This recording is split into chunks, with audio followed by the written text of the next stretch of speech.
Vamos a aprovechar los siguientes 30 minutos para estudiar juntos Efesios capítulo 3. Por favor, les invito, si tienen oportunidad, a que puedan abrir sus Biblias en Efesios capítulo 3. Y hay algunas palabras clave que yo quisiera que observáramos el día de hoy.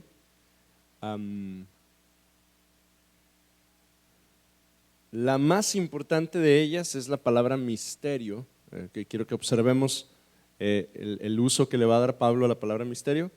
Y hay algunas otras palabras que se repiten que son significativas. Prisiones, prisionero también va a ser importante. Quiero que cuando leamos este capítulo, esas palabritas estén así, sobresalgan a nuestra lectura, porque van a ser importantes hoy para poder como tratar de desmenuzar un poquito el capítulo 3 de Efesios. ¿Les parece bien? Muy bien, vamos a iniciar leyendo. Mi versión es ligeramente diferente a la Reina Valera, aunque es muy parecida. Estoy leyendo la nueva Biblia latinoamericana de hoy, se llama esta versión que voy a leer hoy. Es muy parecida a la Reina Valera, tenga mi paciencia si se distingue un poquito de la suya, ¿ok? Efesios capítulo 3, dice la palabra de Dios: por esta causa yo, Pablo, prisionero de Cristo Jesús por amor de ustedes los gentiles, si en verdad han oído de la dispensación de la gracia de Dios que me fue dada por ustedes, que por revelación me fue dado a conocer el misterio tal como antes les escribí brevemente, en vista de lo cual, leyendo, podrán entender mi comprensión del misterio de Cristo, que en otras generaciones no se dio a conocer a los hijos de los hombres, como ahora ha sido revelado a sus santos apóstoles y profetas por el Espíritu, a saber, que los gentiles son coherederos y miembros del mismo cuerpo, participando igualmente de la promesa en Cristo Jesús mediante el Evangelio. Es de este Evangelio que fui hecho ministro, conforme al don de la gracia de Dios, que se me ha concedido según la eficacia de su poder. A mí, que soy menos que el más pequeño de todos los santos, se me concedió esta gracia, anunciar a los gentiles las inescrutables riquezas de Cristo, y sacar a la luz cuál es la dispensación del misterio que por los siglos ha estado oculto en Dios, creador de todas las cosas. De este modo, la multiforme sabiduría de Dios puede ser dada a conocer, ahora por medio de la iglesia, a los principados y potestades en los lugares celestiales, conforme al propósito eterno que llevó a cabo en Cristo Jesús nuestro Señor, en quien tenemos libertad y acceso a Dios con confianza por medio de la fe en Él. Ruego, por tanto, que no desmayen a causa de mis tribulaciones por ustedes, porque son su gloria. Por esta causa, pues, doblo mis rodillas ante el Padre de nuestro Señor Jesucristo, de quien recibe nombre toda familia en el cielo y en la tierra. Le ruego que Él les conceda a ustedes, conforme a las riquezas de su gloria, el ser fortalecidos con poder por su Espíritu en el hombre interior, de manera que Cristo habite por fe en sus corazones. También ruego que, arraigados y cimentados en amor, ustedes sean capaces de comprender con todos los santos cuál es la anchura, la longitud, la altura y la profundidad, y de conocer el amor de Cristo que sobrepasa el conocimiento, para que sean llenos hasta la medida de toda la plenitud de Dios. Y aquel que es poderoso para hacer todo mucho más abundantemente de lo que pedimos o entendemos, según el poder que obra en nosotros, a Él sea la gloria en la iglesia y en Cristo Jesús por todas las generaciones, por los siglos de los siglos. Amén. Amén. Quiero que vayamos observando. Notó que hay algunas palabras ahí que son significativas, que se las mencioné al principio. Lo primero es el concepto de prisión, o de persecución, está ligado. Lo segundo es la repetición insistente del apóstol en esta palabrita curiosa, misterio. El misterio que es dado a conocer, y el misterio de Cristo y el misterio, esa es una palabra especial. Lo siguiente es la palabra luz. En la carta a los Efesios nos vamos a encontrar en varias ocasiones la idea de la luz y las tinieblas, o el contraste entre la luz y las tinieblas también resulta ser importante. El día de hoy nuestro objetivo es distinguir este misterio. ¿A qué se refiere con este misterio que ha sido dado a conocer? Y quiero que iniciemos en el versículo 1 del capítulo 3. Pareciera, si usted lee el capítulo 3, pareciera como una pequeña epístola adentro de la epístola. Es decir, Efesios 3, Pablo vuelve a presentarse y ya ve que al principio, hace 2 semanas que iniciábamos la carta a los Efesios, decíamos que al inicio el apóstol se identifica y en el inicio de Efesios 1 se identifica Pablo apóstol, ¿verdad? Pero en esta ocasión, cuando está dándonos como el corazón de la carta, parece que es como un pequeño discurso dentro de la carta, pero ahora él se presenta otra vez por esta causa, yo, Pablo, la misma idea de la presentación de la epístola, su nombre cristiano, no su nombre de antes de conocer a Cristo, antes era Saulo, ahora es Pablo, pero ahora agrega un detalle, yo, Pablo, prisionero de Cristo por amor de ustedes los gentiles. Okay, entonces ahí ya está agregando una idea y nos está presentando el estado en el que él se encuentra, pero curiosamente lo está tomando como un título. Pablo, prisionero. Esta carta es escrita por el apóstol Pablo cuando se encuentra en prisión, ¿sí? Él experimentó esta condición de prisión en varias ocasiones y él es prisionero, él es perseguido por predicar el evangelio. Esa es la razón por la cual lo persiguen. Él ha predicado el evangelio y el evangelio es un mensaje rompedor que golpea la esencia de las culturas a las cuales ha llegado, al menos hasta el momento de que se escribe el libro de los Hechos y se desarrollan los ministerios de los apóstoles. Y entonces él está siendo prisionero. Y desde la prisión, desde el contexto de la prisión, está animando a la iglesia de los Efesios, ¿ok? Y la iglesia de los Efesios, ya decíamos hace algunos días que la iglesia de los Efesios eran gentiles, ¿lo recuerda? Y cuando decíamos que ellos son gentiles, ¿a qué nos referimos? Nos referimos a que son un grupo de personas que estaban excluidos de la experiencia de Dios dentro del contexto de los judíos. O sea, el gentil, por el hecho de no ser judío, que quiere decir que no practicaba la ley, no eran circuncidados al 8º día los varones, no buscaban el cumplimiento rígido de los mandamientos. Por el hecho de ser judíos, por lo tanto eran gentiles, por lo tanto no podían participar de la vida de Dios en la experiencia judía. No podían entrar al templo. O sea, para poder llegar al templo, o sea, podían acercarse y estar en una sección así muy particular del templo que le llaman el atrio de los gentiles, así, afuerita, ¿no? Lejecitos, no podían entrar.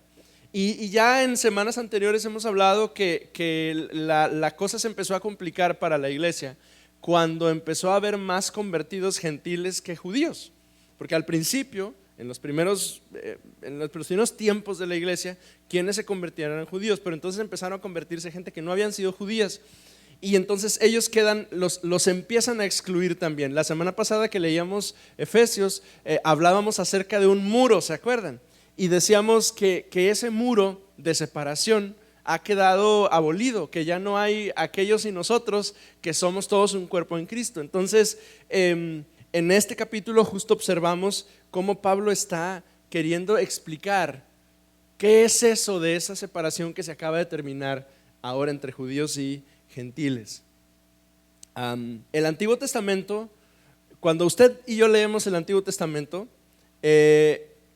recordamos, observamos la historia del pueblo de Israel y su relación con Dios, y en esa relación de Dios con su pueblo distinguimos que Dios tiene un plan especial para su pueblo y tiene misericordia de ellos y los atrae y los aprecia y los recibe.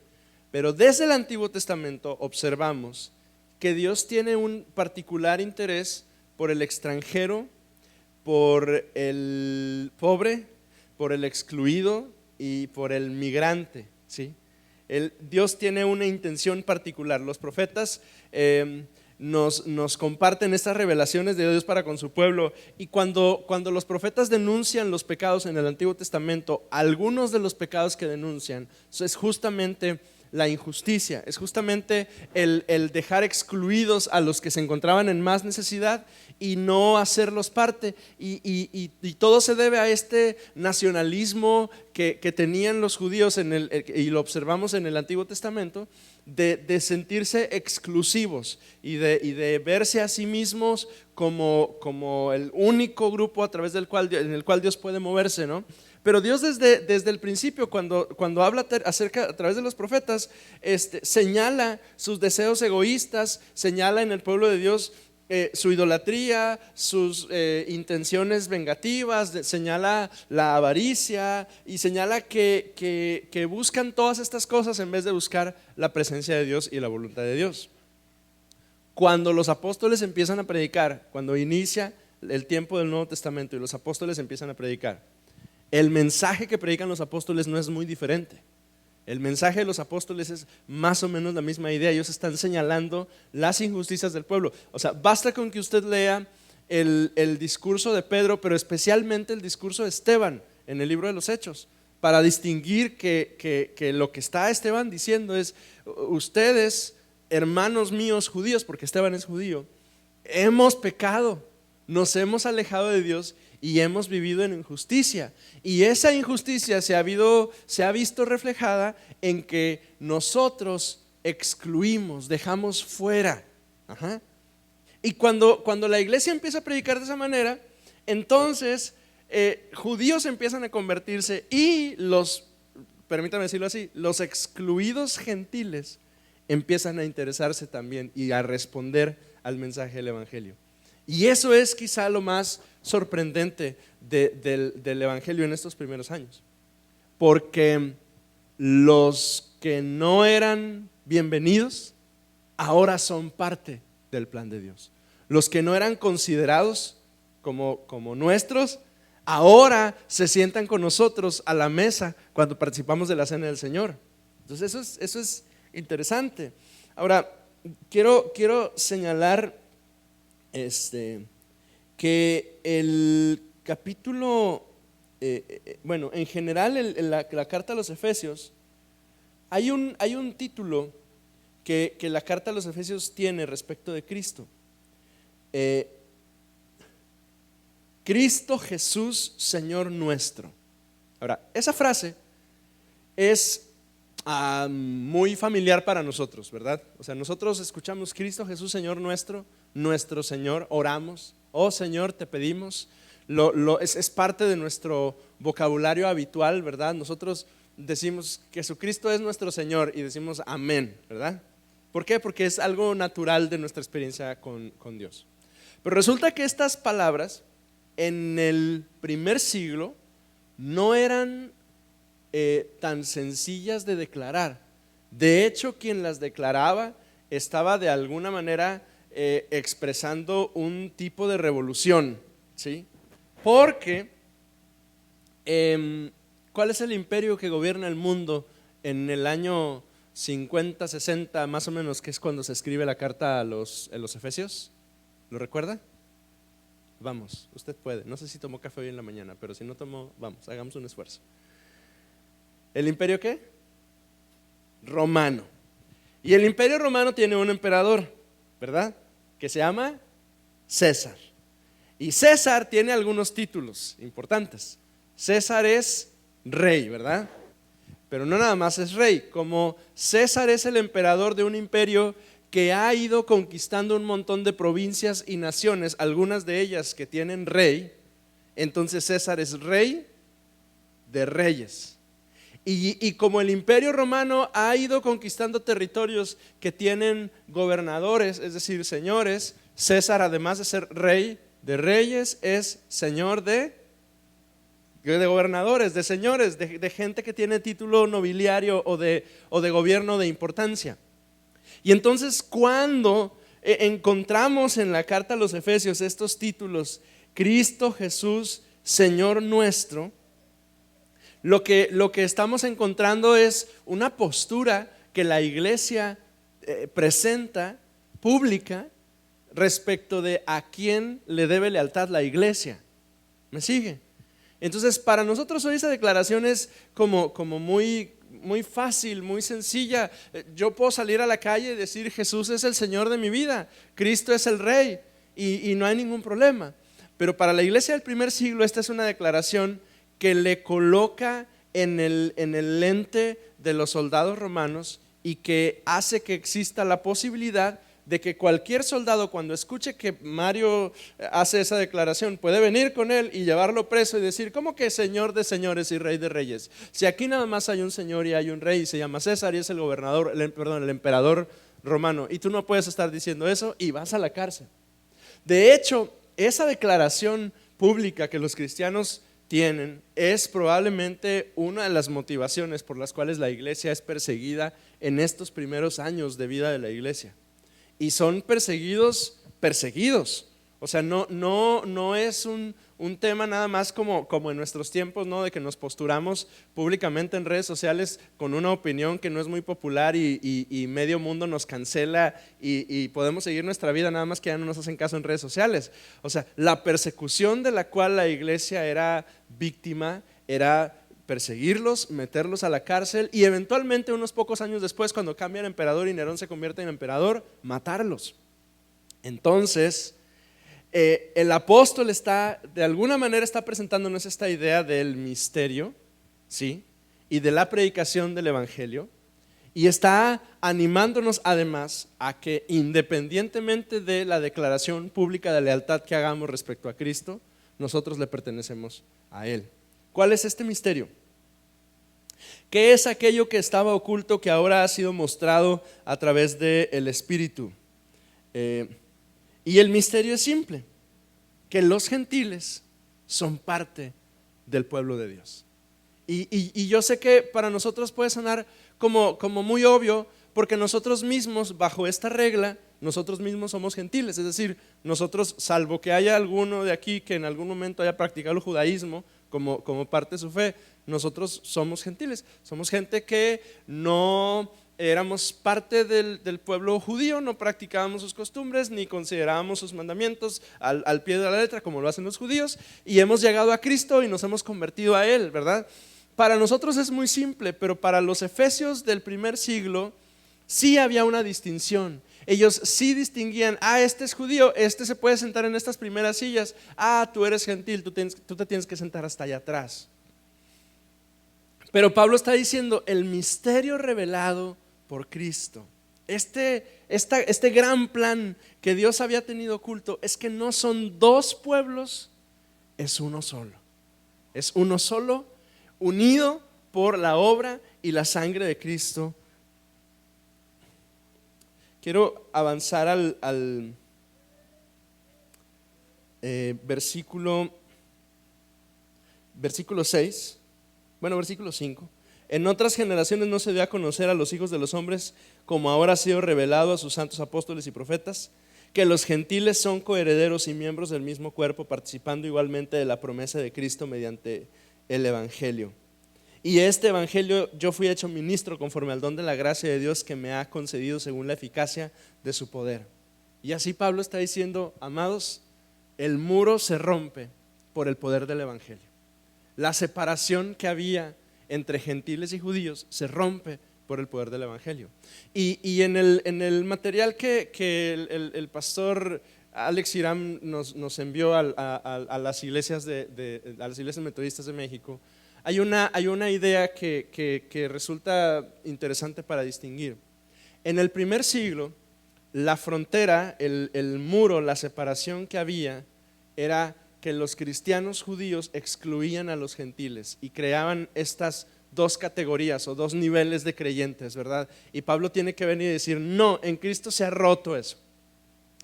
Pero resulta ser que quizá en la iglesia sigue existiendo este vicio y este problema, en el que de pronto y pareciera que en la iglesia hacemos categorías, a quienes algunos excluimos y a otros los dejamos siendo parte, ¿verdad? Y entonces el autor nos llama y nos confronta, ¿verdad? Y nos dice: bueno, ¿y qué si hoy en la iglesia sigue existiendo? Ya no hay judíos y gentiles, porque nosotros no éramos judíos, ¿verdad? Pero ¿qué si todavía en la iglesia hay algunos excluidos a quienes no permitimos ser parte del cuerpo de Cristo? no porque no puedan ser, sino porque nosotros, la iglesia, nuestra costumbre, nuestra manera de pensar, nuestras mentes y nuestros corazones que no han sido completamente redimidos, no les permitimos ser parte.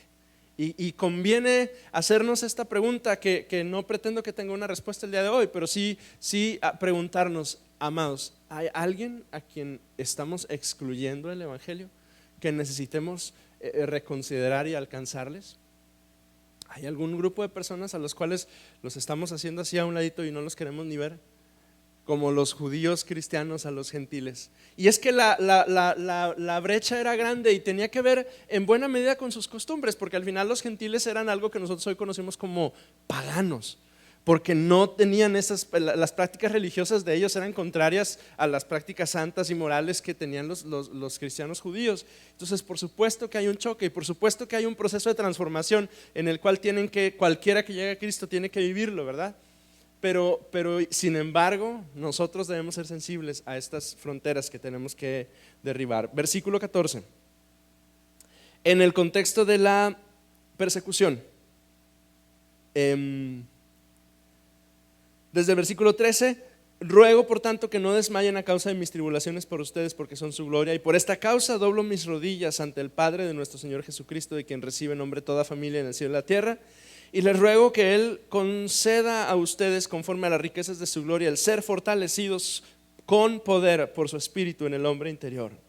Y entonces estas siguientes líneas que vamos a encontrarnos en los versículos 17 en adelante, que usted las conoce de memoria probablemente, tienen que ver con la fortaleza que el apóstol Pablo ora para que la iglesia perseguida pueda experimentar. ¿Me explico? O sea, póngase usted los zapatos de la iglesia perseguida. Imagínese usted que en vez de estar en este lugar tan amplio y tan bonito y tan cómodo, nos encontramos en un lugar escondido en una de las casas de la ciudad de Éfeso, y somos nada más un poquito, estamos todos arrecholados unos con otros, escondidos en medio de la noche, calladitos, y están leyéndonos esto con una vela y nos lo están leyendo quedito porque no deben escucharnos, porque si nos oyen vienen y nos llevan a la cárcel. Ajá. Entonces imagínese que somos esa iglesia que está siendo perseguida y escuche, con eso en su mente, escuche, le ruego que Él les conceda a ustedes, conforme a la riqueza de su gloria, el ser fortalecidos con poder por su espíritu en el hombre interior, de manera que Cristo habite por la fe en sus corazones. También ruego que, arraigados y cimentados en amor, ustedes sean capaces de comprender con todos los santos cuál es la anchura, la longitud, la altura y la profundidad, y de conocer el amor de Cristo que sobrepasa el conocimiento, para que sean llenos hasta la medida de toda la plenitud de Dios. Imagínense que esas líneas, es que quiero que lo piense de esa manera, así escondiditos en un cuartito, todos hechos bolita, calladitos, sí, sin podernos mover porque estamos todos escondidos, porque no queremos que nos encuentren. Y quiero que así escuche esas líneas. ¿Cuál sea? ¿Qué dice? La anchura, la longitud, la altura y la profundidad. Imagine que al pueblo de Dios perseguido y escondido en un cuartito chiquito, el apóstol Pablo les está diciendo: tranquilos, esto que están viviendo es temporal. Sí está difícil, sí la estamos viendo durísima. Pablo les está diciendo: yo mismo estoy prisionero y les estoy escribiendo esto desde la cárcel, pero no se angustien, porque a pesar de que se encuentran ahí perseguidos, encajonaditos, ahorita se tienen que salir uno por uno despacito y que nadie se dé cuenta y que vayan cada uno a sus casas. Y en algunas ocasiones, hermanos, algunos de esos hermanos que salían de esas reuniones, en el camino algún soldado los agarraba y se los llevaba, ya no volvían a saber de él. Pero ellos ahí escucharon esta idea de parte del Señor: tranquilos, el amor de Dios es suficiente para fortalecerles. Y es tan suficiente que es mucho más grande que la condición en la que se encuentran ustedes ahorita. Qué palabra de consuelo, amados, para nosotros. Hoy ya no vivimos en ese tipo de persecución, pero algunos de nosotros nos hemos sentido así, encajonaditos, así ocultos, asustados, prisioneros de alguna situación, alguna condición. Y para nosotros es esta palabra de Efesios. El apóstol ora Y nosotros oramos por la iglesia y le rogamos al Señor, Señor, que cada hombre y mujer y niño y niña y joven y señorita que es parte de tu iglesia pueda comprender cuál sea la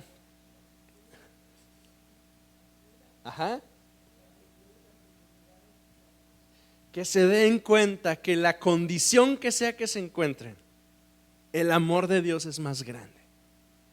El amor de Dios es más grande y nos fortalece y nos afirma y nos levanta y nos hace salir de ese lugar con la victoria en el corazón. Sí, con la posibilidad de que afuerita un soldado nos agarra y nos lleva.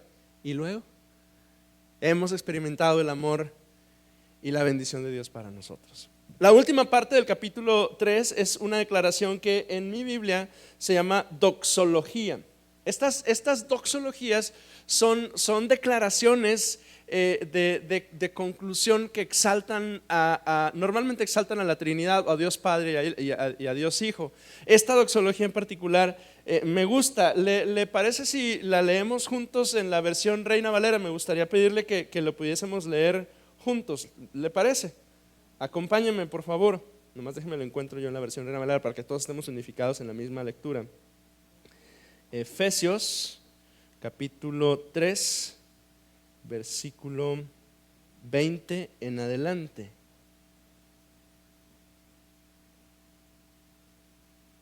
Denme un minuto.